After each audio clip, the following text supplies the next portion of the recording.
Good morning, students. We are on chapter number 8, winds, storms and cyclones. Winds we have done, storms we have done. Now this is the turn for the cyclones. Okay, so this is the chapter 8, winds,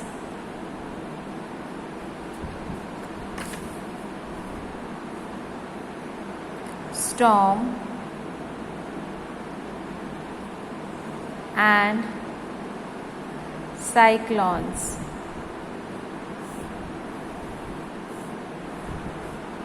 Right? So if we move according to the chapter, we are on 8.6 topic, that is the from thunderstorms to cyclone. Means we have done thunderstorms, now this is the turn for cyclone. So what are cyclones? Basically आपको जो name से ही जो है पता लग जाएगा कि India में हम साइक्लोन्स बोलते हैं किसको? साइक्लोन्स में साइकिल की फॉर्म में, यानी कि सर्कुलर फॉर्म में, राइट? जब विंड्स ब्लो करने लग जाती हैं सर्कुलर फॉर्म में, जैसे लाइक दिस, ऐसे ऐसे मूव करने लग जाएंगे, तो इसको हम बोलते हैं साइक्लोन, राइट?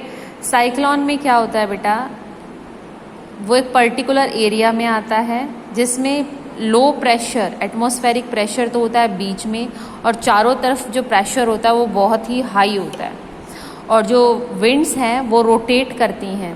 किसी नॉर्दर्न हेमिस्फेयर के अंदर वो जो विंड्स हैं वो रोटेट करेंगी क्लॉकवाइज डायरेक्शन में ऐसे, और अगर हम साउथ हेमिस्फेयर की बात करें अर्थ की, तो वो मूव करेंगी anti clockwise direction like this, right?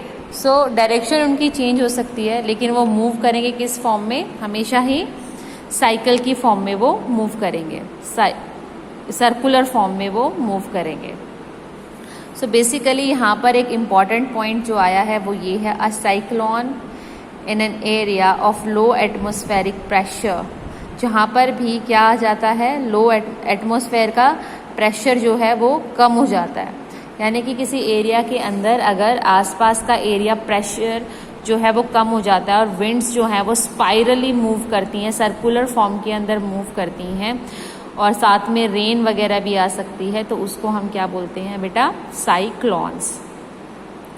Different countries में इन साइक्लोन्स को डिफरेंट नेम से बोलते हैं। जैसे अटलांटिक ओशियन में अगर साइक्लोन आ जाता है, अटलांटिक ओशियन आपने सुना होगा इसका नाम, राइट? अटलांटिक ओशियन, अगर अटलांटिक ओशियन के अंदर साइक्लोन आ जाता है तो वहाँ पर हम उसको साइक्लोन ना बोलकर हम बोलते हैं उसको ह्यूरिकेन। मीन्स नेम अलग है but the thing is same. यहाँ पर साइक्लोन को क्या बोलते हैं हम? ह्यूरिकेन। अगर यही साइक्लोन जो है आपका पैसिफिक ओशियन के अंदर आ जाता है, किसमें? पैसिफिक ओशियन, तो we call it as typhoon. क्या बोलते हैं हम इसको? टाइफून्स बोलते हैं, राइट? और अगर यही साइक्लोन हमारे इंडियन ओशियन में आ जाता है तो हम उसको क्या बोलते हैं? Yes, cyclones. हम क्या बोलते हैं? Cyclones, right? अटलांटिक ओशियन में क्या बोलते हैं इसको? ह्यूरिकेन। पैसिफिक ओशियन में हम बोलते हैं टाइफून, एंड इंडियन ओशियन के अंदर बोलते हैं साइक्लोन्स। बेसिकली ये तीनों सेम हैं बट इनके नेम्स अलग अलग हैं। इनको जो बुलाते हैं उन कंट्रीज़ में वो डिफरेंट नेम से इनको हम बोलते हैं, but they all are same, right? Yes, now we will discuss कि जो आपका साइक्लोन्स है ये बनता कैसे है और इसकी क्या क्या स्टेजेस होते हैं। Basically the formation of cyclones has a number of stages. बहुत सारी स्टेजेस होती हैं जब साइक्लोन हमारा क्या होता है? फॉर्म होता है, बनता है। So our next topic will be the formation of formation of cyclone has a number of stages. बहुत सारे stages होते हैं. We will discuss them one by one. Right? So our first stage is stage 1. ऐसा नहीं है कि आप कुछ भी कंडीशंस के अकॉर्डिंग जो है साइक्लोन प्रोड्यूस हो जाता है. इसकी एक पर्टिकुलर कंडीशन होनी चाहिए, तभी जो है वो साइक्लोन हमारा प्रोड्यूस होता है. सो एक राइट प्लेस होनी चाहिए. ऐसा नहीं है कि कहीं भी साइक्लोन प्रोड्यूस हो सकता है, कहीं भी आपका ओशियन के अंदर साइक्लोन प्रोड्यूस हो सकता है. नहीं, एक राइट प्लेस पर होना चाहिए, उसका राइट टेम्परेचर होना चाहिए ओशियन का, तभी ये प्रोड्यूस हो सकता है. सो इसकी प्रोड्यूस होने की फर्स्ट स्टेज जो है वो क्या, राइट प्लेस होनी चाहिए. सेकंड, उसका राइट टेम्परेचर होना चाहिए, तभी जो है हमारा ये जो साइक्लोन है ये प्रोड्यूस होगा. राइट नाउ अगर हम राइट प्लेस की बात करें तो इसकी फॉर्म आती है बेटा -5 डिग्री से लेकर 15 डिग्री लैटिट्यूड पे. ठीक है, कहाँ से, फ्रॉम द इक्वेटर से अगर आप लैटिट्यूड में -5 डिग्री से लेकर 15 डिग्री की तरफ मूव करोगे तो उस जो भी ये एरिया इसके अंदर आता है, इसको हम क्या, यहाँ पर क्या प्रोड्यूस होता है बेटा, साइक्लोन. ओके. और जो टेम्परेचर, अब हमने बात की थी कि टेम्परेचर भी राइट होना चाहिए. सो टेम्परेचर कितना होना चाहिए उस ओशियन का, 26.5 डिग्री सेल्सियस हो या उससे अबव हो, या मिनिमम 26.5 डिग्री सेल्सियस टेम्परेचर वहाँ का होना चाहिए. ठीक है. और लो प्रेशर होना चाहिए एयर का. राइट. सो ये तो हो गई हमारी कंडीशंस कि अगर साइक्लोन प्रोड्यूस होना है तो प्लेस क्या होनी चाहिए, -5 डिग्री से लेकर 15 degree latitude from the equator होना चाहिए. टेम्परेचर होना चाहिए 26.5 डिग्री सेल्सियस या इससे ज़्यादा, तब भी क्या प्रोड्यूस हो सकता है वहाँ पर, साइक्लोन. नाउ अब साइक्लोन प्रोड्यूस कैसे होता है. साइक्लोन प्रोड्यूस होता है बेसिकली बेटा जब कंटिन्यूअसली लगातार जो है क्लाउड बनने स्टार्ट हो जाए. वैसे तो क्लाउड्स जो बनते हैं वो दिन में बनते हैं, बट जब ऐसी सिचुएशन क्रिएट हो जाए कि क्लाउड्स जो है आपके रात को भी बनने स्टार्ट हो रहे हैं, दिन में भी बन रहे हैं, कंटिन्यूअसली जो है क्लाउड्स बनते जा रहे हैं. और क्लाउड्स बनने से क्या हो रहा है, अब वहाँ पर हीट, अब सन की हीट वहाँ पर होती है, तो उसके वजह से, हीट की वजह से जो है वेपर, जो वाटर है वो वेपराइज हो जाता है, जिसकी वजह से रेनफॉल होती है. राइट. अब जब रेनफॉल हुई है तो उसने अपना टेम्परेचर जो उसने अपनी हीट जो रिलीज की होगी, निकाली होगी, तभी रेन गिरी होगी. और अगर उसने हीट रिलीज की है तो फिर से जो आसपास की एयर है वो गर्म हो जाती है. और हमें ये अच्छे से पता है कि अगर एयर गर्म हो गई है तो वो कहाँ मूव करेगी, ऊपर की तरफ मूव करेगी. अब जैसे ही एयर ने ऊपर की तरफ मूव किया तो वहाँ पर क्या हो गया, खाली जगह हो गई, एयर तो वहाँ से चली गई. और जैसे ही वहाँ पर खाली जगह हो गई तो क्या हो गया, लो प्रेशर. अब हमने पढ़ा था साइक्लोन में क्या होना चाहिए, लो प्रेशर. राइट. जैसे ही लो प्रेशर होगा और आपका टेम्परेचर भी ओशियन का ये है और आपका प्लेस भी ये है, तो वहाँ पर क्या प्रोड्यूस होना स्टार्ट हो जाएगा, यस, साइक्लोन प्रोड्यूस होना स्टार्ट हो जाएगा. राइट. एक बार मैं फिर से आप लोगों को समझाती हूँ with the help of our book. See, कुछ ऐसी कंडीशन होती है. From here continuous cloud buildup, जो क्लाउड्स हैं वो कंटिन्यूअसली बनने स्टार्ट हो जाते हैं. लगातार जो हैं वो क्लाउड्स बनते रहेंगे, दिन में भी रात में भी. और जब क्लाउड्स बनने स्टार्ट हो जाते हैं, हमें पता, जैसे ही क्लाउड्स हैवी हो जाते हैं तो रेन गिरनी स्टार्ट हो जाती है. और जैसे ही जो आपकी वाटर की फॉर्म में चेंज होने लग जाएंगे आपका जो वेपर्स हैं, तो वो आसपास जो है वो हीट रिलीज करेंगे. जैसे ही हीट रिलीज होती है तो आसपास की एयर गर्म हो जाएगी, और जैसे ही एयर गर्म हो जाती है वो हल्की हो जाती है तो वो ऊपर की तरफ मूव करना स्टार्ट कर देगी. और जैसे ही एयर ऊपर की तरफ मूव करना स्टार्ट करेगी तो उस पर्टिकुलर एरिया के अंदर क्या हो गया, वहाँ की एयर तो चली गई है। सो उस पर्टिकुलर एरिया के अंदर क्या होगा बेटा, वहाँ पर लो प्रेशर क्रिएट हो जाएगा, और लो प्रेशर क्रिएट हो चुका है। आपका प्लेस भी वही है and temperature is also about 26.5 degree Celsius, तो वहाँ पर प्रोड्यूस हो जाता है हमारा साइक्लोन, राइट।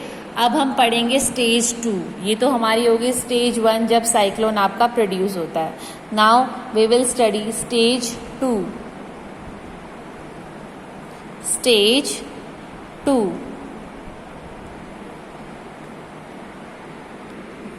यस, हमारी जो स्टेज 2 होती है बेटा, उसमें साइक्लोन कैसे प्रोड्यूस होता है।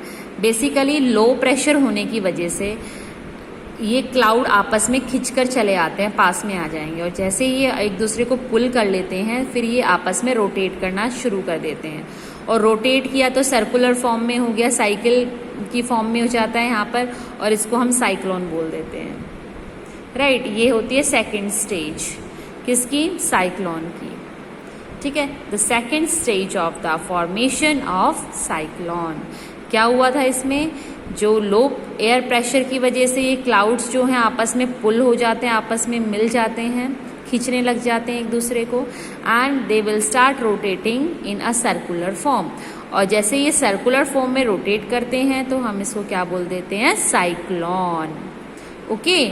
सो this is the second stage of the formation of a cyclone. Okay students, ये जो आपको पिक्चर नज़र आ रही है ये बेसिकली क्या है, एक साइक्लोन है जो कहाँ पर आया हुआ है, ओशियन के अंदर एक साइक्लोन आया हुआ है। आपको यहाँ पर एक सर्कुलर फॉर्म में कुछ नज़र आ रहा होगा, राइट। सी, ये सर्कुलर आए, यहाँ पर एक सर्कल सा नज़र आ रहा होगा, ये एक सर्कुलर बन रहा है, ये इसका सेंटर कुछ नज़र आ रहा होगा। इसी सेंटर को हम बोलते हैं आई ऑफ द साइक्लोन, इसको हम क्या बोलते हैं, आई ऑफ द साइक्लोन, राइट। अब थर्ड स्टेज में क्या होगा, वही क्लाउड्स जो हैं आपस में रोटेट करेंगे। जैसे क्लाउड्स आपस में रोटेट करने लग जाते हैं तो आपको पता है जब फैन रोटेट करता है तो आसपास हवा लगनी स्टार्ट हो जाती है ना, हाई प्रेशर की।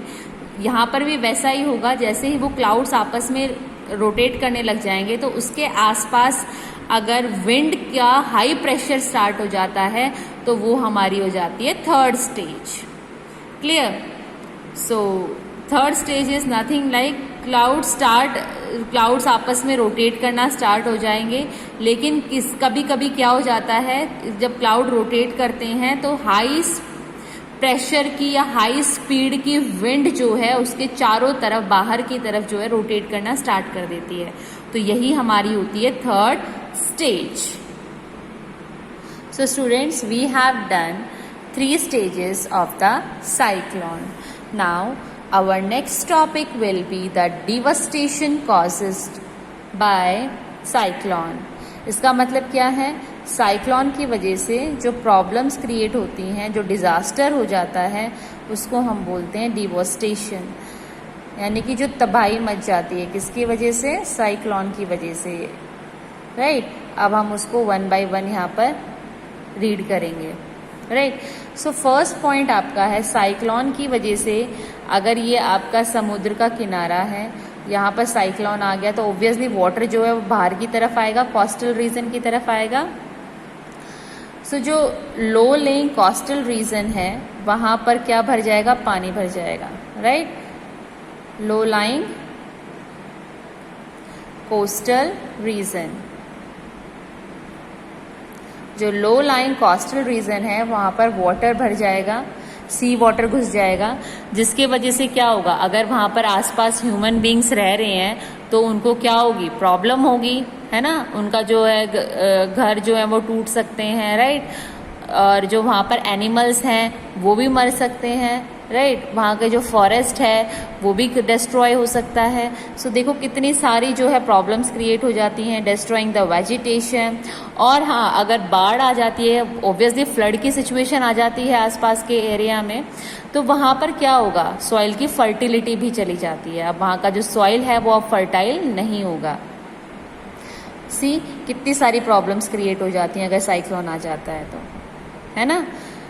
और पॉइंट क्या हो सकता है, सेकंड पॉइंट ये हो सकता है आपकी जो कम्युनिकेशन सिस्टम्स हैं, अगर वहाँ पर कोई पोल लगे हुए हैं मोबाइल के नेटवर्क के, तो वो भी डिस्ट्रॉय हो जाएंगे, है ना, जिसकी वजह से क्या होगा, आपका कम्युनिकेशन जो है वो ब्रेक हो सकता है ना, कम्युनिकेशन ब्रेक हो जाएगा आपका।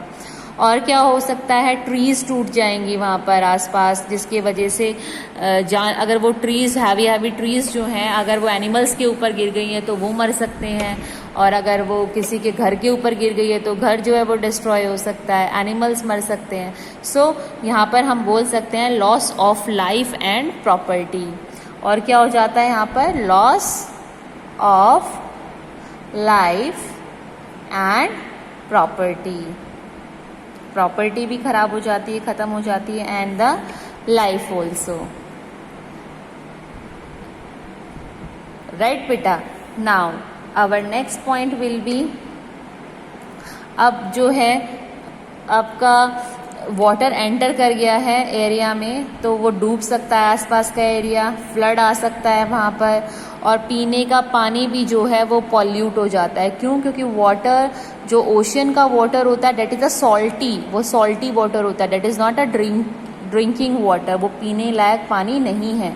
और आपका अगर जो पीने लायक पानी है उसके अंदर जो है ओशन का वाटर ऐड हो जाता है, तो वो वाटर भी क्या हो जाएगा, unfit for drinking, that water will also become the unfit for drinking. So this is all about the destruction caused by the cyclones. Now you can also see, देखो यहाँ पर जो है साइक्लोन आ गया, आसपास पानी भर गया है, तो क्या हो गया, यहाँ पे जाम हो गया है ना। अब ये लोग जो हैं बिना घर के हो गए हैं, they are moving towards another place, अब ये दूसरी जगह अपना सामान लेकर जो है शिफ्ट होना पड़ रहा है इनको, बिकॉज इनका जो घर है वो क्या हो चुका है, डिस्ट्रॉय हो चुका है, इनकी जो प्रॉपर्टी है वो क्या हो गई है बेचा, डिस्ट्रॉय हो चुकी है। You can also see here, एक ट्री जो है साइक्लोन की वजह से अपरूट हो गई है, यहाँ से रूट्स के साथ बाहर आ चुकी है, एंड सी वो किसी के घर के ऊपर गिर चुकी है, एंड यहाँ पर भी क्या हो गया है बेटा, प्रॉपर्टी का लॉस हो गया, राइट। अब आज पानी जो है, जो वहाँ पर लो लाइंग एरिया है, यानी कि जो ढलान में लोग रहते थे, वहाँ पर भी वो पानी भर चुका है, जिसकी वजह से क्या होगा, अब यहाँ पर क्या होगा, ये सॉइल जो है अनफर्टाइल हो सकता है। क्या हो सकता है, ये सॉइल अनफर्टाइल हो सकता है। अब इसकी फर्टिलिटी जो है वो ख़त्म हो जाएगी, और अगर यहाँ पर आसपास पीने का पानी की भी जगह है, कोई रिजर्व है यहाँ पर, तो वो भी क्या हो गया है बेटा, वो भी डिस्ट्रॉय हो चुका है, उसका भी पानी जो है वो अनफिट हो चुका है पीने के लिए, right. So this is all about the destruction due to cyclones. Now our one more topic is left, that is the tornadoes. Basically जो टॉर्नेडोज हैं वो समुद्र में ना आके हमारे एयर में आते हैं, आसमान में। और आते कहाँ से हैं वो, ये अर्थ है, if this is a earth and this is a sky, right. तो साइक्लोन कहाँ से बनना स्टार्ट होता है, स्काई से बनना स्टार्ट होता है, आसमान से बनना स्टार्ट होता है, और कहाँ की तरफ मूव करता है, अर्थ की तरफ मूव करता है। ये भी सर्कुलर फॉर्म में है, तो हम इसको भी साइक्लोन के टाइप का बोल सकते हैं। बेसिकली इसमें क्या होता है, विंड जो हवा है वो सर्कुलर फॉर्म में रोटेट करनी स्टार्ट हो जाती है, और कैसे मूव करेगी, ऐसे क्लाउडी करके, और नीचे से small like cloudy, air small ऐसे रोटेट करती रहेगी बहुत प्रेशर से, और किसकी तरफ मूव करेगी, अर्थ की तरफ। और ये टॉर्नेडो जो है एक ही जगह नहीं आता है, इसकी सबसे जो मेन बात है वो ये है कि ये आगे की तरफ मूव करता रहता है। ये टॉर्नेडो यही एक ही जगह पे नहीं आएगा, ये आगे ऐसे चलता रहेगा। मीन्स अब इसकी वजह से ज़्यादा लाइफ और प्रॉपर्टी जो है डिस्ट्रॉय होती हैं। क्यों? क्योंकि ये इस पर्टिकुलर एरिया में है, यहाँ की लाइफ और प्रॉपर्टी उसने डिस्ट्रॉय कर दी है, वो आगे के एरिया में मूव करेगा। ऐसे करते करते वो बहुत सारा एरिया अपने अंदर ले आता है, और जिसकी वजह से क्या हो जाती है, हैवी डिस्ट्रक्शन स्टार्ट हो जाती है।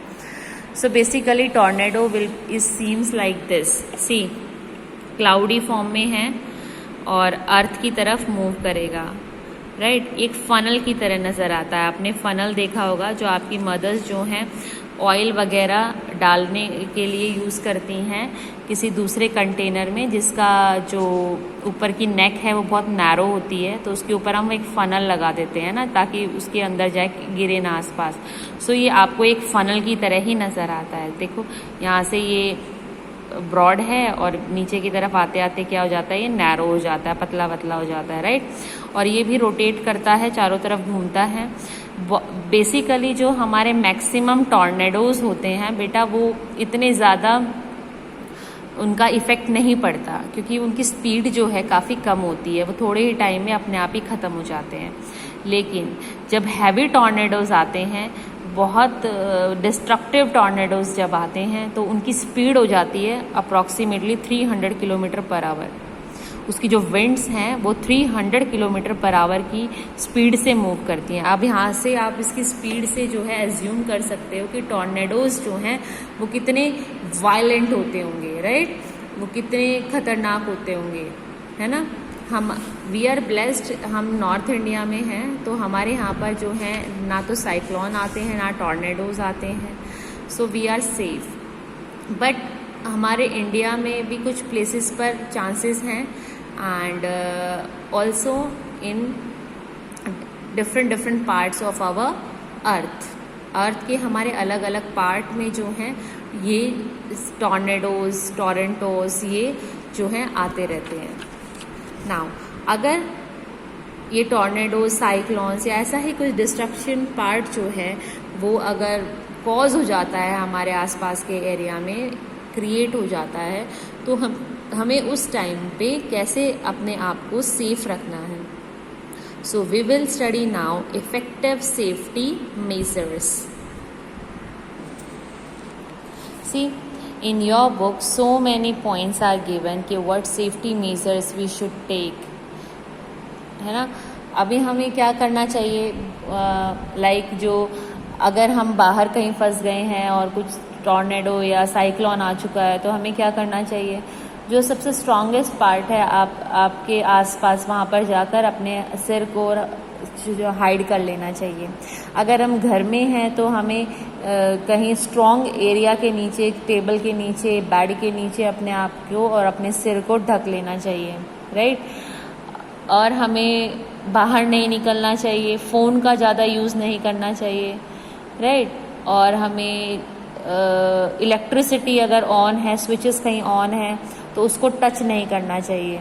हमें अगर लाइट का यूज़ करना है, हमें लाइट की ज़रूरत है, तो हमें उस टाइम पे अपने पास जो है टॉर्च रखना चाहिए।